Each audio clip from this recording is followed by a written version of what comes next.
Hukum adalah sistem peraturan yang mengatur tingkah laku manusia dalam masyarakat. Dibuat oleh lembaga berwenang dan memiliki sanksi bagi pelanggarannya, hukum bertujuan untuk menciptakan ketertiban, keadilan, dan kepastian dalam interaksi sosial. Tapi, apakah dapat dibenarkan jika hukum digunakan sebagai alat untuk menguntungkan pihak tertentu? Halo semua, Sensei kembali dengan kelas pendidikan. Oke, pertama aku bikin video ini singkat aja, karena jujur aku hampir gak ada waktu buat ngedit. Jadi pada kelas kali ini kita akan bahas sedikit tentang hukum. Sebenarnya pembahasannya lebih mengacu ke jawaban dari pertanyaan di awal tadi. Apakah dapat dibenarkan jika hukum digunakan sebagai alat untuk menguntungkan pihak tertentu? Dan jawabannya adalah tidak dapat dibenarkan. Mengapa? Ada 4 poin di sini.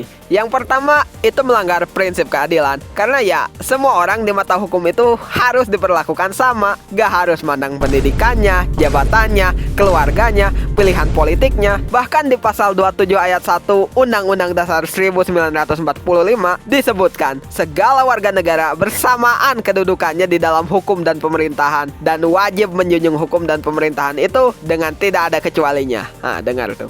Yang kedua, merusak supremasi hukum. Supremasi hukum artinya tidak ada seorang pun yang ada di atas hukum. Nah, kalau hukum dimanipulasi sedikit apapun, ya itu merusak fondasi supremasi hukum ini. Ketiga, memicu korupsi. Korupsi bukan cuma maling duit rakyat ya guys ya. Korupsi kan asal katanya dari korup. Korup artinya rusak. Jadi apapun yang merusak, kalau dalam konteks modern ini, dalam kekuasaan atau jabatan, itu adalah korupsi. Dan yang terakhir, menurunkan kepercayaan publik.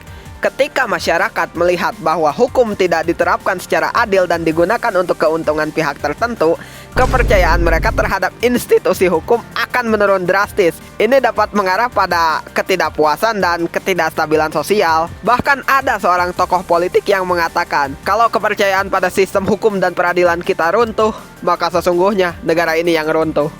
Dan itulah sedikit pembahasan tentang hukum. Pesan dariku perkara hukum ini ya, jadilah orang yang adil, patuhi hukum, dan jangan sekali-kali korup ya guys ya. Dah itu aja.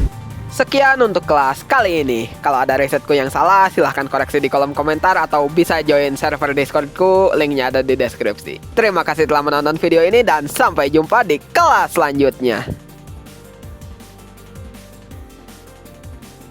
Kejar dia Urara, ayo. Ya, cepat kejar dia Urara. Ayo, udah kena tuh, udah kena tuh.